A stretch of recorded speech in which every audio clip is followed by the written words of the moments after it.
My name's Lisa. I'm going to be a first year PhD student at UC Berkeley, and today I'm really excited to talk to you all about RubberBand, the cloud-based system for hyperparameter tuning.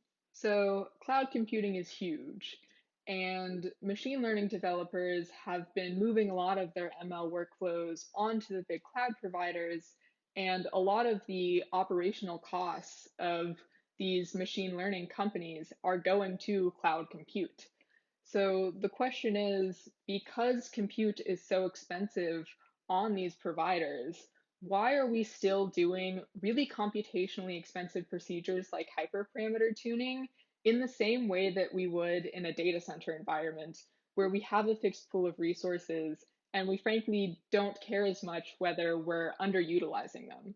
So what is hyperparameter tuning and why are we doing it incorrectly? Well, hyperparameter tuning aims to determine the optimal configuration of model hyperparameters by repeatedly training different candidate configurations or trials and selecting the one which yields the highest accuracy. So there are many different ways in which you can go about doing this hyperparameter tuning. We're specifically going to focus on what are called early stopping techniques, in which you launch a ton of trials and you eliminate them in stages. So we're going to focus on what's called the successive halving algorithm, which simply halves the number of trials for each stage, eliminating the ones with low accuracy. So these techniques tend to exploit stage level parallelism, which reduces overall job completion time by running training and evaluation concurrently for all trials within that stage.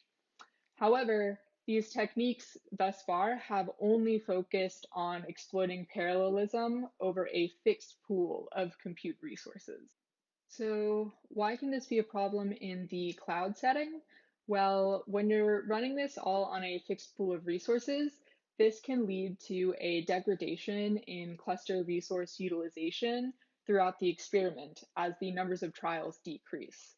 So either you can have the number of resources per trial or the trial level parallelism stay the same throughout the entire experiment, in which you're going to leave a lot of resources idle for a lot of the experiment, or you can increase the trial parallelism as the poor performing trials are eliminated, which is a better option, but leads to significant communication overheads, and thus the model throughput will actually scale sublinearly with the number of machines that you give it. So either way that you do this, you are effectively wasting resources when you run these early stopping algorithms with a fixed pool of resources.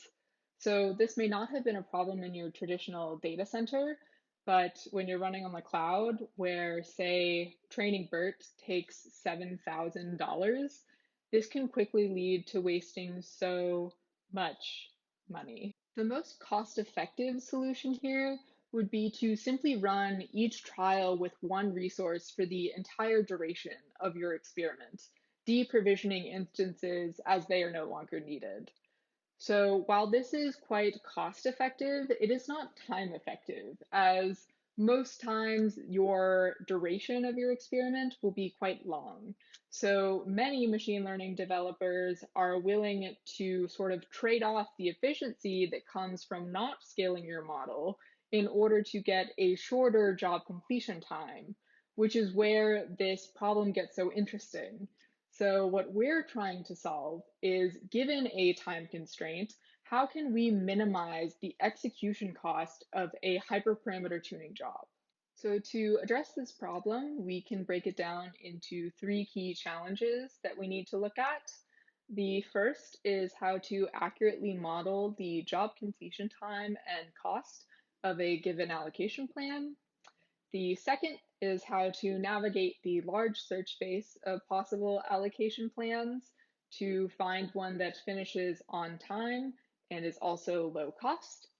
And the third is how to execute this allocation plan in a way that we maximize cluster utilization and worker co-location. To address these challenges, we designed RubberBand, the first framework for cost-efficient, elastic execution of hyperparameter tuning jobs on the cloud. First, let's look at how we address issue number 1, modeling job completion time and cost. So for this, we're going to address it in 2 ways. First is by doing a profiling step before the experiment, in which we're going to capture both model level metrics and cost model level metrics. These are things like training latency, model scalability with number of machines, as well as things like instance initialization latency, your billing model, the price of your instance or function, and the potential data movement price. So for each potential allocation plan, RubberBand is going to use this information to synthesize a directed acyclic graph that incorporates the cost and latency of initializing an instance, scaling up or down, training models for a specific number of epochs with a specific number of resources, and evaluating the model at the end of the stage. So once this DAG is generated, our planner can predict the job completion time of a candidate allocation plan by just computing the critical path, and cost can be calculated in a very similar manner.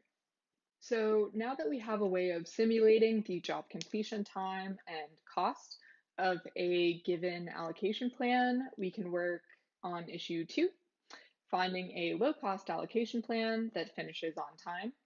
So this is done by RubberBand's resource allocation planner, which does a 4-step process.